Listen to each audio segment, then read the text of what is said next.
We are all waiting for something. Some of us are waiting for a new job, a new spouse, a new baby. Others are waiting for their health to get better or their financial situation to get better. But guess what? Noah had to wait for over 100 years. So today, let's find out how he did it.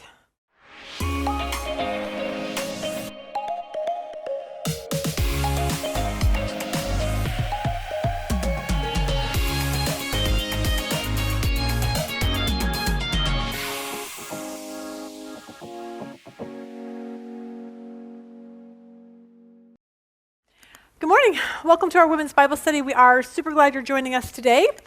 We are working our way through the book of Genesis in a series called The New Plan, because we're going now into a new, different plan. We went from Adam and Eve to Noah, and we're just going to continually move on.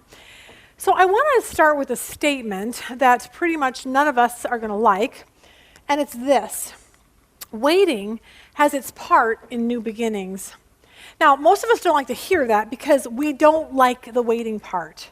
We do like the part that's good after the waiting, but we hate the part that says, you got to wait for that. And I totally get this. One year, many years ago, we got this brilliant idea that we would drive to Alaska with our children.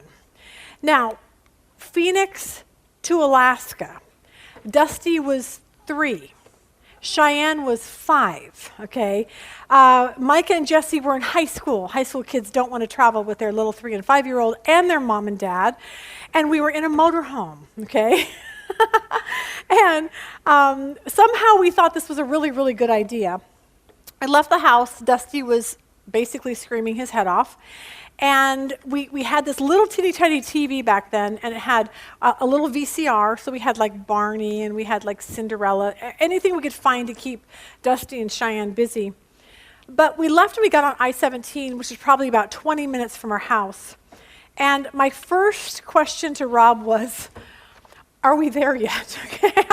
Like, how long is this going to take? And if you've ever driven to Alaska, it takes a long time, just so you know that. Like, it's kind of blocked out exactly how long it takes, but Alaska is 3,600 miles away, and it took us 10, 12, or 14 days. Like I said, it's a memory that's recessed in the back of my memory bank. But here's what I knew. I knew that once we got to the final destination, after we were done with this whole waiting, driving period time, then we would be able to see the most amazing things that we have waited to see. We would be able to see snow-capped mountains, which we don't see that very much because we live in Arizona. We would be able to see bears and moose. And we were going to get to fly on a float plane and then go and fish for salmon. But here's the thing. In order to get to the good stuff, we had to go through the waiting period. That's just the way it works. And that's the most difficult part of everything. And the reason why is because in our minds, we want to be to that place now. I want to be healthy now. I want to find a spouse now. I want this horrible divorce to be over now. I want to get pregnant now. I want my child to go off to college now. Like, we just waiting. Some of you are grieving over a loss, and you're just like, I just want to be done with that. I'm tired of waiting to not feel that grief anymore. And you're still waiting. In Alaska, you would laugh, but we actually were waiting because we wanted to sell our motorhome. We got to Alaska, and we're like, we're done with this. We're flying these kids home. We're not driving any longer. And so we thought that would be a really good idea, but we were towing my car. So it's like, what do we do with the car? Like, someone has to drive that back unless we were going to sell it all. But anyway, when we did get home, the first thing we did was put that motorhome up on the market, and that was it. Never motorhomed again in our entire life, all right? But that's the problem. Everything is waiting. We are waiting to sell the motorhome, waiting for this. It's just life. But what we want to do is learn from Noah the art of what it looks like to wait. And this is what we see with Noah. And I think this is how he actually waited. Noah just took one day at a time. He just took one day at a time. My mom said something so cute. I don't know if it was cute. It was an interesting statement the other night. She texted me and she was taking down all of her Christmas stuff. She said, I'm wondering what next Christmas is going to look like. And I said, Mom, it's so cute that you say that. I can't even think of next Christmas. Like, I can think of maybe tomorrow. I think that's why Jesus says take one day at a time, because today we got enough issues in our life today. But I think for Noah, and I think whenever we're in this waiting period, we just have to do that. I'm just going to wake up and take one day at a time. I bet Noah woke up in the morning. I think he had a conversation with God about the day. Hey, God, I'm having a problem with this on the ark, and having a problem with this isn't lining up right. And then I think Noah just went to work, and he did what he could do, and then he woke up the next day. Did it all over again. And he did the same thing over and over and over, waiting for what God is calling him to do. Build an ark. That's going to take a lot of years. A flood's coming. Okay, we're waiting for that. Like, it's waiting. But I think that he just took one day at a time. And I think there's something about that in our life. If we could click that into our brain to be like, what? I'm going to worry about today. So the question that I want to ask is this. What are we doing in the waiting time? What is it that we're actually doing? Are we just sleeping in? Are we watching soap operas? Are we reading novels? Are we checking out Facebook? Are we, searching the internet for hours upon hours? Or are we doing something meaningful while we're waiting for whatever we're waiting for? Do we wake up and pray? Are we reading our Bible? Are we studying our Bible? Are we doing things during the day that will promote our faith in this waiting time? Or are we just wasting it until we until we receive what we're waiting for? Here's some examples. Some people are just waiting for a job. They're waiting for the perfect job. And so while they're waiting, a lot of times they just sleep in and do nothing and whatever. In the waiting time, you should be doing something, putting out resumes, praying constantly, reading the Bible. The Bible says, God says the Bible is the lamp to your feet. So it's like, okay, are you seeking the Bible for where God would want you to work? Are you putting out resumes? Are you praying? Are you doing the things that you need to do during the waiting time? How about those of you that are waiting for a really bad divorce? Some of you are in really, really tough marriages, and maybe your husband left you and you're waiting for the divorce, whatever that is. What are you doing during the waiting time?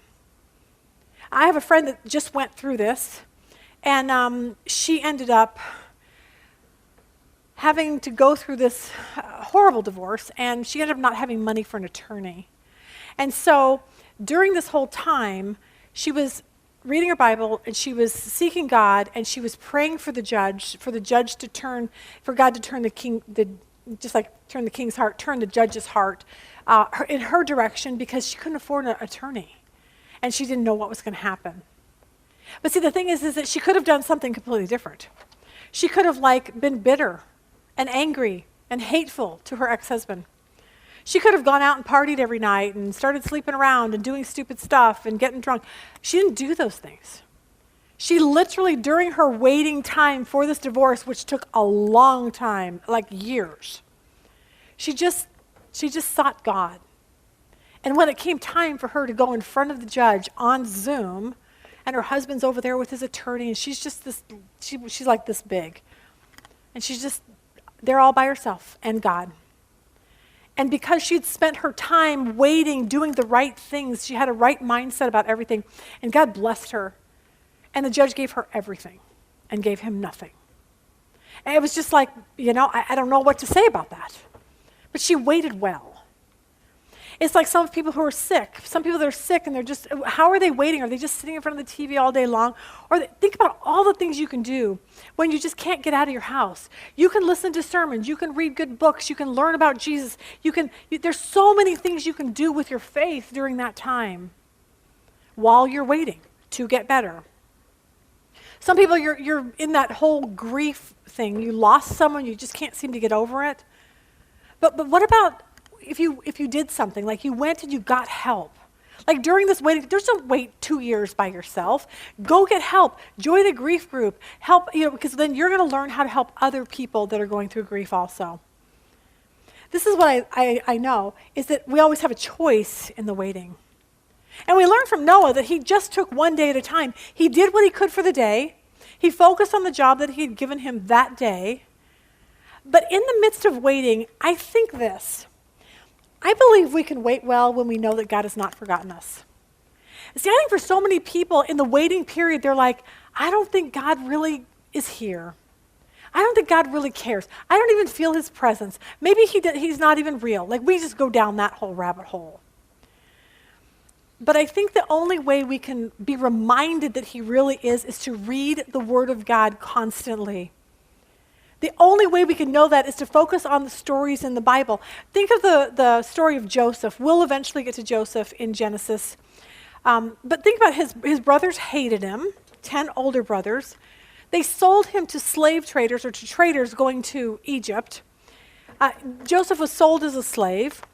This had to be so devastating to him. And I can just picture him every day looking out the window, waiting. I'm waiting for my dad to come get me. I'm waiting for my brothers to be like, ha ha, that was just a joke. You're on candid camera. Like, I don't know. I think he was just waiting and nobody came. And so he waited, but he waited well.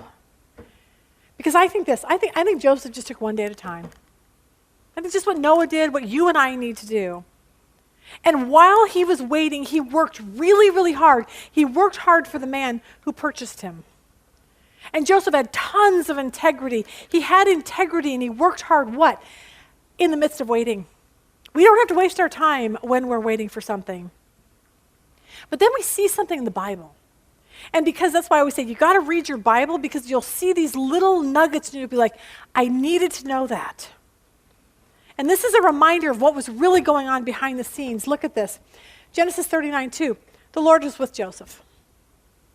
The Lord was with Joseph. And he was a successful man and he was in the house of his master, the Egyptian. And you're like, what? Like his brothers did all these horrible things and now he's in Egypt. And the Bible tells us, but the Lord was with him. He had a plan in it all along. He has a plan in the waiting time for every one of us. Even in the waiting period, God was with Joseph. The good news for us is this. Even in the midst of whatever you're waiting for, God is with you too. We just need to remember that. And it may not feel like it. We may not feel like God is present. But we cannot base our faith on our feelings. We have to do this. We open the Bible and stand on the fact that no matter what we're waiting for, God is right in the midst. We see it again when Joseph is falsely accused. Potiphar's wife comes and is like, oh, Joseph, sleep with me. He said, absolutely not. She cries rape, even though he didn't. He's falsely accused and sent to prison. You know, well, why? Where's God in that? I don't know. Here you go. But the Lord was with Joseph and showed him mercy. And it gave him favor in the sight of the keeper of the prison. See, God is in the places that are really bad and negative for us. And we were like, where is God in this situation? I don't know. I think the Bible tells us he's right there. And he wants to use you right in that place. If we can remember that in our waiting time, I kind of think it'll change our perspective a little bit. I think it'll change our attitudes. Because here, I think we begin to see that God wants to use this waiting time as a tool for us to grow up in our faith. I think that's just what he wants, just like he did for Noah. So back to Noah. Noah waited and waited and waited. He waited for the ark to be built. He waited as the animals showed up. And then when everything seemed to be fit, he waited for 7 more days. Look at this, Genesis 7:1. Then the Lord said to Noah, come into the ark, you and all your household, because I have seen that you are righteous before me in this generation. He says, you shall take with you 7 each of every clean animal, a male and his female, 2 each of animals that are clean or unclean, a male and his female. Also 7 each of birds of the air, male and female, to keep the species alive on the face of the earth. For after 7 more days, you're like, are you joking?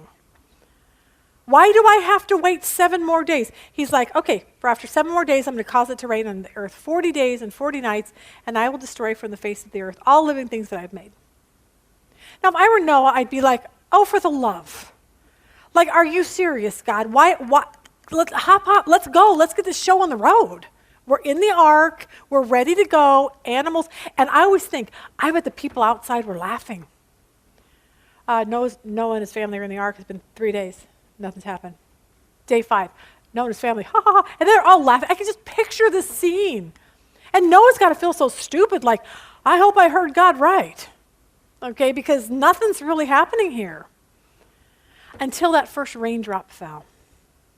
And God closed that door from the outside. And Noah would be in a waiting mode all over again. Because think about it, I don't know that he really knew how long it would take. Of course, 40 days and 40 nights it would flood the earth. That's all he knew. He had no idea how long it would take, okay, it's going to rain, but how long to go up, and then how long for the water to recede. And maybe he thought, well, this is going to be a 2-week thing. Up, down, done. Nope. I bet the storm lasted a lot longer for Noah than he had ever thought it would. And there was nothing he could do. I thought this was funny. There was an announcement that came across the intercom on a passenger jet. The pilot gets on and he says this. He says, there's a warning light for the thermal expander valve on the number 2 engine. He said, I refuse to fly this plane until it's replaced. Please return to the terminal waiting room. So everyone got off the plane, and in 10 minutes, the intercom came back on, and the lady that was the flight attendant said, okay, everyone needs to get back on the plane. One passenger said, well, did they get a new thermal expander valve already? And the attendant said, well, absolutely not. There's not one of those within thousands of miles. We just got a new pilot. And I was like, oh, that's not good. But here's the deal. Noah didn't have a choice in getting a new pilot. Okay, God was the pilot and the only pilot. And God is the one who is going to be in charge of when the water would go up and when the water would come down. Verse 17. For 40 days, the flood kept on the earth. And as the waters increased, they lifted the ark high above the earth. The waters rose and increased greatly on the earth, and the ark floated on the surface of the water. They rose greatly on the earth, and all the high mountains under the entire heavens were covered. Like, really think about that. Like, we look out and we see mountains. Imagine being on top of that, and all you see is water, and there's no mountains. So the waters rose and covered the mountains to a depth of more than 20 feet. And I wonder how Noah and his family felt when all of this was going on. And I wonder if they were afraid. I wonder if they were fearful. I wonder as the ark rocked back and forth and as the waters were released from the deep, like, were they nervous? I don't know. But I kind of don't think they were. I really think they were at peace. And I don't know, but everything we've seen in regards to Noah, he just listened to God, he just trusted God, he just did what God said for him to do. And I think he knew God. And I think that's the whole point. He knew God and he trusted him in his waiting time. And somehow Noah seemed to have a really good relationship with God. And I think there's a key for us there that the more we know God, the easier it is for us to wait. Because we just trust him. We just know that he's going to do what he needs to do. But what do we do? What do we do to know God like this? Peter tells us. 1 Peter 1 verse 5 says this. For this reason, make every effort. We hear so many people, they'll come up to you and say, this Christian thing isn't really working in my life. I pray to feel close to God. I pray for him to take away my sinful desires. I pray to know him better, and nothing happens. Peter just told us something. Yes, the Holy Spirit lives inside of you, but you have to do something. You have to make an effort. We have to actually make an effort to open the Bible every day and study it. We have to make an effort to get knowledgeable. We can't just ask the Holy Spirit to take something and plug it into our brain and just, download the Bible into our brain. It doesn't work that way. He says we need to make every effort. He goes on to say, make every effort to what? To supplement your faith with goodness. To supplement goodness with knowledge. Knowledge with self-control. Self-control with endurance. He's saying we have to make an effort for all of those things. They're not just going to happen to us by just sitting at home, just going, well, I just wish God would just do something in my life. It doesn't work that way. We have to make every effort, let's just take that one thing, to be self-controlled. If you are a recovering drug addict or a recovering alcoholic, I don't know, you need to make every effort to get the drugs and alcohol out of your house. You need to make every effort to never, ever hang out with the people that actually got you into that position in the first place. If someone has a porn problem, I don't know, you might need to make every possible effort. Get a flip phone. Get your computer out of your house. You're going to need to make an effort, a really serious effort, to stop doing that. If you have an eating M&Ms problem, okay, I need to make every effort to get them out of my house. You know what it is? It's not even M&Ms right now. Cocoa Puffs. Cocoa Puffs. The other day, I'm like, wow, I want some cereal. I haven't had cereal for so long.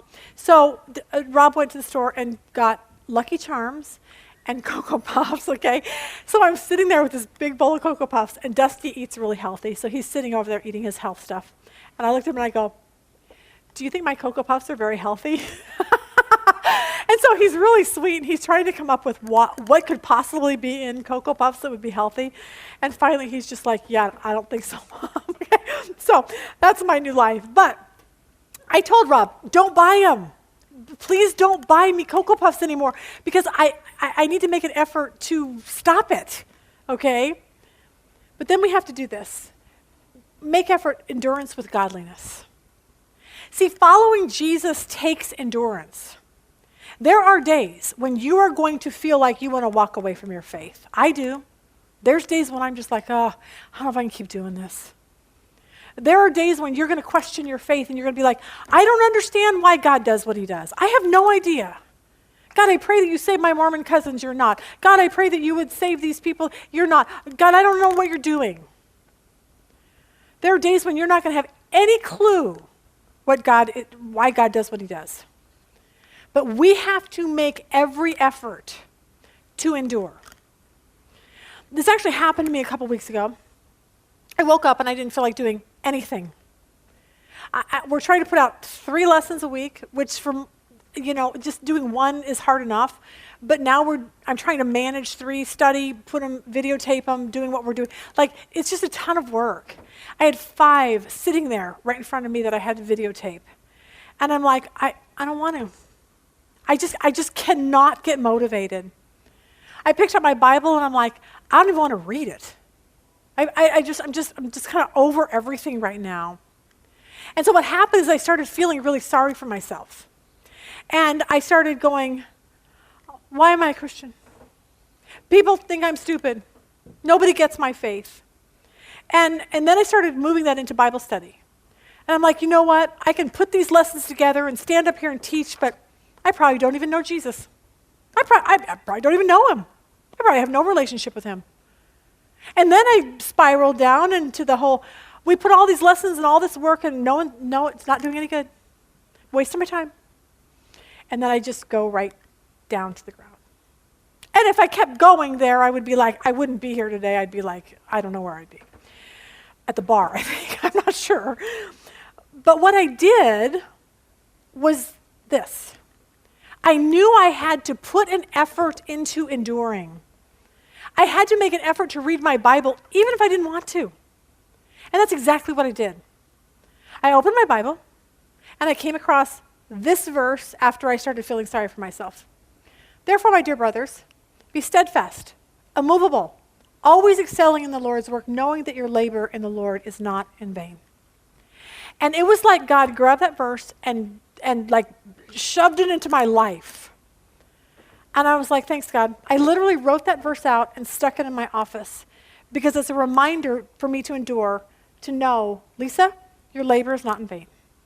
You need to keep going. But see, that's how God, if I would have stopped before and just said, I'm just not doing this Christian thing anymore and walk away, I can't do that. We have to make an effort to endure. For me at this time, I had to not listen to music or turn on the TV, but instead, the times that I would do that, I'd be like, I need to listen to pastors and teachers. I'd find them on YouTube, people that I really enjoy listening to, or people that God speaks to me through them. And I needed them to help me build my faith up. But that took effort.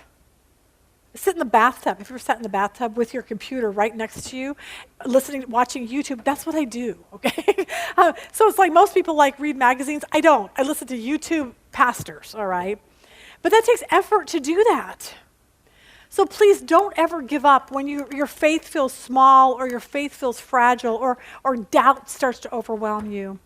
Or those times when you're confused. In this waiting period of your life, make an effort to push through it. And how I had to do it was this: just take one day at a time. Because the storm will pass eventually. It will. And here's what I learned. Don't waste the waiting time. All of us are going to live in waiting times. Let's not waste it. See, use the waiting time to grow up in your faith in Jesus. I bet Noah had a lot of waiting time on his hands.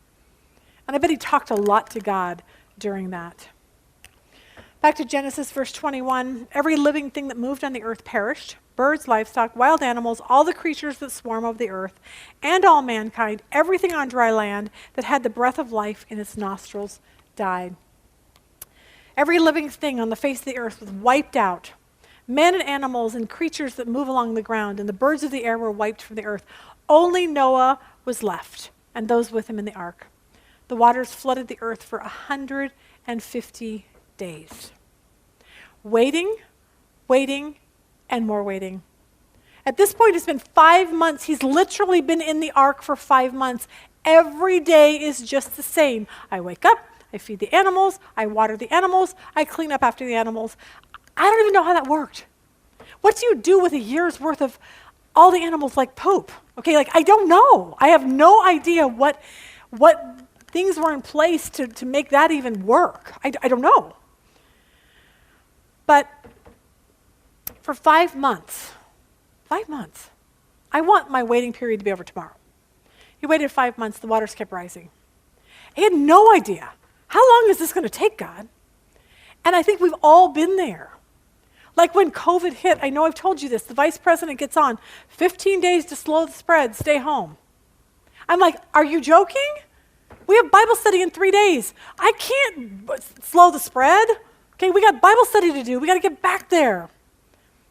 And so when I realized that wasn't going to happen, I'm like, 15 days, all right, we can make it work.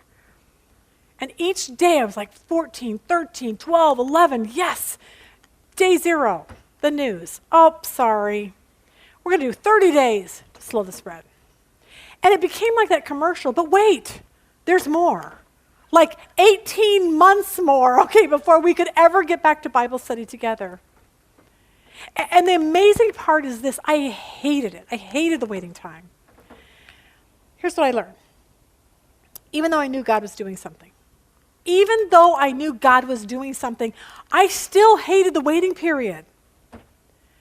Even though I still trusted him, I really trusted him regarding if we got COVID, if we didn't get COVID. I didn't know. I really trusted him, but I knew God was in it. I still didn't like it. For me, the waiting was still really frustrating. I was thinking about this with Cheyenne. Her greatest desire in her life has always been to get married and have babies. And P.S., for those of you, Cheyenne's pregnant. Woo! I don't know if I told you. She went to the doctor, and she's like, hey, my mom had a hard time getting pregnant, and so I think I have her system. And the doctor said, yeah, it'll take you 2 years to get pregnant. So she went off the pill. Boom. Day 1. So anyway, we're going to have another grandbaby. But for her, the waiting for this husband to come along was really frustrating. It's that. The waiting was really frustrating. She knew God, and she knew he had a purpose, and she knew he had the greatest guy out there for her, but the waiting was still really frustrating. And I think of this for all of us. Even though Noah knew God had a plan, I think the waiting was probably really difficult. But I think in the midst of the waiting that Noah felt peace. You know what's weird for COVID? I just thought about this. I actually did things that I would never do. I would go for a walk outside. I would watch the news at 2 o'clock in the afternoon. I've never done that in my entire life.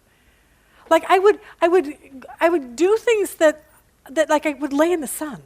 It was time to do that. Suddenly I'm like, Rob, you need to buy me a lounge chair because I'm going to go lay out in the sun. But I never had time to do that before. And so you just take one day at a time. Oh, it's sunny out. I think I'll go lay out in the sun. I don't know. I don't even know what made me think about that. Here's the deal. I think during the time of COVID, I hated it, the frustrating part, but I knew God was doing something. And I think we can be peaceful, resting, knowing that God is doing something. But for Noah, the wait would continue. It's been 5 months, and then look at this. But God remembered Noah. Chapter 8, verse 1. Now, when we see a verse like that, we go, what? Does that mean God is up in heaven and he's just doing his own thing, and all of a sudden he wakes up one morning and he's like, oh, Noah! Forgot about him? Oh my gosh, I just now remembered Noah. I better do something about it. But that's actually not what that means. God isn't like this couple. There were two elderly couple living in the trailer estates. He was a widower, she was a widow. They'd known each other for a few number of years. One evening, he sat across the table and he asked her that question, will you marry me? And she was so excited, she thought about it for like 6 seconds. And she's like, absolutely, I will marry you. The next morning, they went to their own little places that night. The next morning, he woke up and he was really troubled because he literally could not remember if she said yes or no. He was like, did she say yes? I remember asking her, but I don't remember what she said. So with trepidation, he called her. He got her on the phone and he said, I don't remember things as well as I used to. He said, I had such a wonderful time last night. He gained his courage and he said, but when I asked you if you would marry me, did you say yes or did you say no? And he was so excited when she said, well, of course I said yes, and I meant it with all my heart. She said, then she continued, she said, I'm so glad you called because I actually couldn't remember who asked me. I was like, okay, that's awesome. But God isn't like that, okay? He's not like, he forgets things like, what did I say? Like, oh, Noah's down there? It's not like that. In the Bible, when it says, but God remembered, it actually means the waiting time is over. Like it's time for God to step in and do something. So when he's like, God remembered, that means like, now I'm ready to go to work. In other words, it means this, that he would begin his activity with Noah once more. We see this in other places in the Bible, and it always means the same thing. God is going to actively go back to work again. We see in the story of Rachel. Rachel was, of course, desperate to have a child with her husband, Jacob. Jacob loved Rachel. Rachel loved Jacob. But Jacob was married to Rachel's sister, Leah, not because he wanted to, but because he was deceived into it. The problem is that Leah, the sister, could have all the babies. So she's having babies, and poor Rachel, the only person Jacob wants to have a baby with, God closed her womb. Can't have a baby with Rachel can't have babies. So Rachel comes up with this brilliant idea I'm going to just give my maid to Jacob, my husband, and she can sleep with him and get me babies. So that happened. Well, then Leah got the brilliant idea, I think I'll do the same. So by this time, Jacob is really busy, apparently, and he has 10 children. Now, we talked about Joseph a few minutes ago. The 10 brothers that sold him to the traders going to Egypt, these are the 10 right here. The 10 older brothers of this Jacob and Rachel story. But now that these 10 kids are there, now God is ready to work again. Look at Genesis 30, verse 22. Then God remembered Rachel, and God listened to her and opened her womb. He was like, all right, 10 kids are born. I got this plan for these 10 kids all along. And what happens is Joseph is born, and then Benjamin's born. These are the 12 tribes of Israel. These are where each portion of the land in Israel will be given to these 12 boys. So see, God had a plan all along. If Jacob had just had 1 or 2 babies with Rachel, then that wouldn't have completed God's plan. And so she had to wait, and she was sad, but God still had a plan. I think it's a great story. It's a great reminder that no matter what we're waiting for, just remember God is really doing something. So chapter 8, verse 1. But God remembered Noah and all the wild animals and the livestock that were with him in the ark, and he sent a wind over the earth, and the waters receded. Now, people who are atheists, they'll be like, oh, yeah, right, where did the waters go? I don't know. If God can flood the earth, I'm pretty sure he can get rid of the water. Like, I don't know how he did it, but he's that big enough to do that. Verse 2, now the springs of the deep and the floodgates of the heavens had been closed, and the rain had stopped falling from the sky. The waters receded steadily from the earth. At the end of the 150 days, the water had gone down. That's a lot of waiting.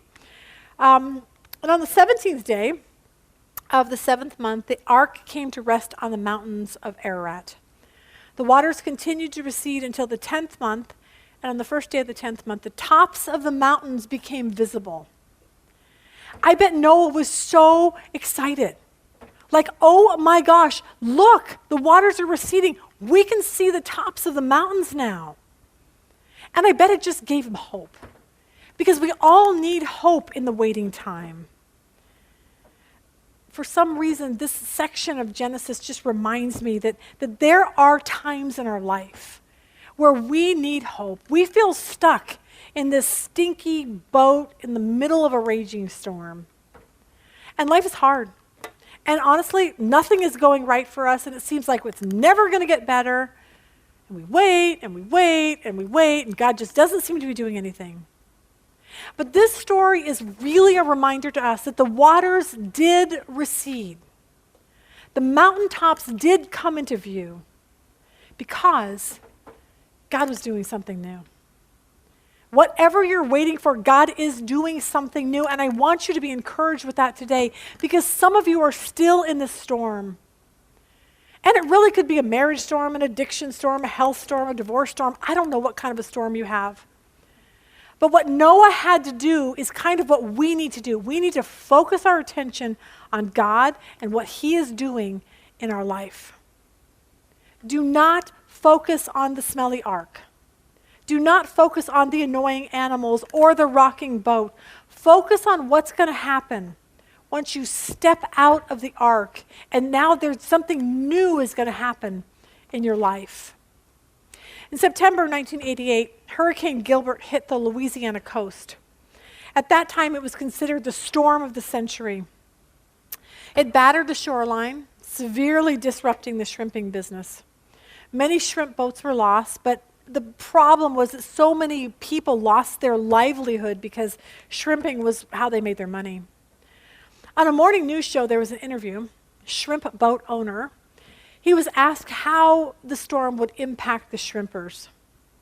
With the devastation of Gilbert as a backdrop, with pictures behind it, the man said this: "When your trial is over, you will be able to look back and see that God stirred up your life." And I thought that was great. Just like Noah, God stirred up his life all the way back when he said, "Hey, Noah, I need you to build an ark." Because he wants to do something better.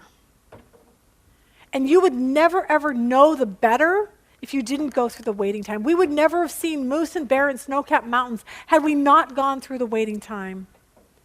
We had to go through the storm to get to the good stuff. I love this. We've used this before. Noah and his family were stuck on a boat for over a year, which began with 40 days and nights of rain.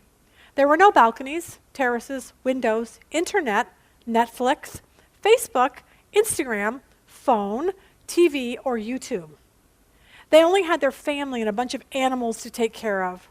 So they prayed and trusted God that one day the sun would come out and dry up the land. One day they would get off the boat and start over. And God gave them a dove and a rainbow to remind them that he makes all things brand new.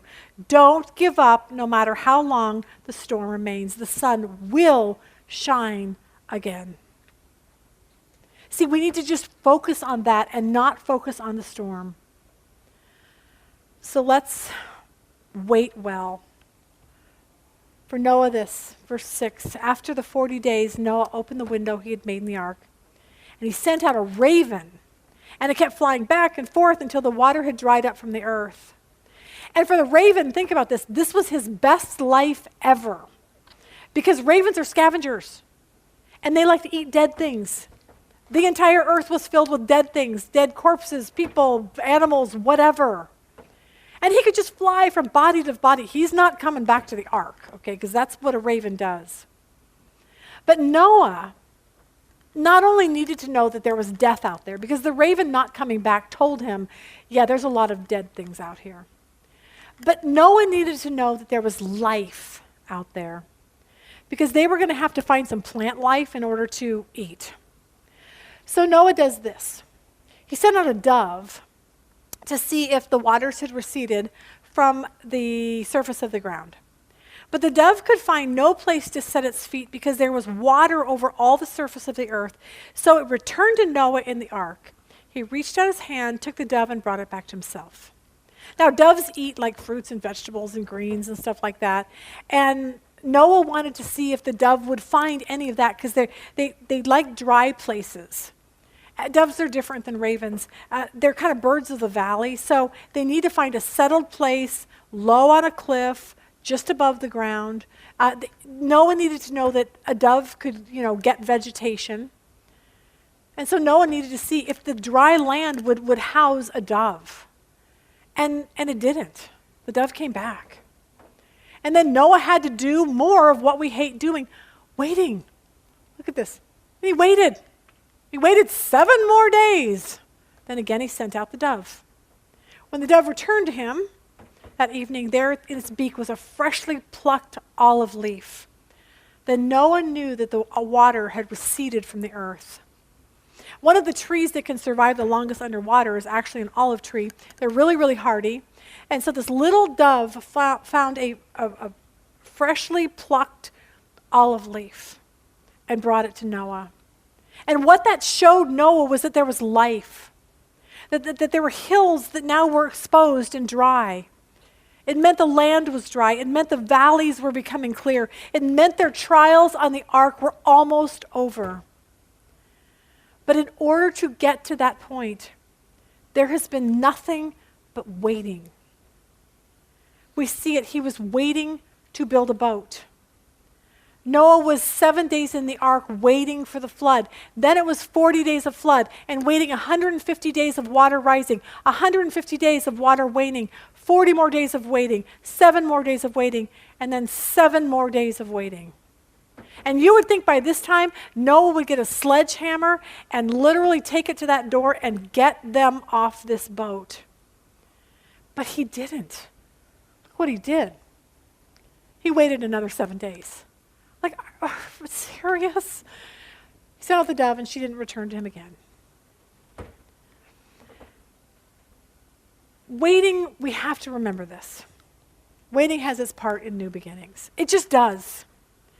Verse 13 says, in the 601st year, in the first month, on the first day of the month, the water that had covered the earth was dried up. Then Noah removed the ark's cover and saw the surface of the ground was drying. By the 27th day of the second month, the earth was dry. This is amazing to me. Then God spoke to Noah and said, come out of the ark, your wife, your sons, and your sons' wives with you. Noah actually waited until God told him to come out of the ark. I would have been banging on the door. I would have been like, God, let me out of here. He didn't do that. He just waited. He waited and waited and waited until God opened the door and said, you know what, it's time. And I think there's just a lesson in there for all of us, that we need to wait, and when God's ready to move on something, he will do it.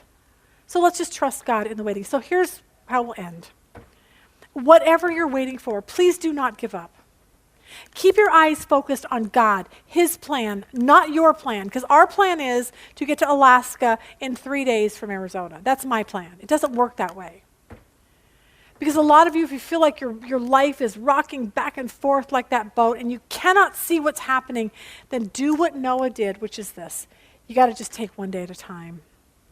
Trust God for today, and then he will make your paths known for your tomorrows, one day at a time. Father, thank you for your word. Thank you for Noah. Thank you for the things that he went through that help us determine what we should be doing in our life. God, we all hate to wait. I pray for those people that are here, that are listening, watching, whatever they're doing, that are dealing with waiting. And I pray, God, you would give them a peace like you did Noah. Help them to take one day at a time, knowing that you are doing something. And when it's all said and done, it's going to be amazing. God, help us to look to the future and not the bad part about today. Thank you most of all for Jesus. Thank you for all you've done for us. In Jesus' name, amen. All right.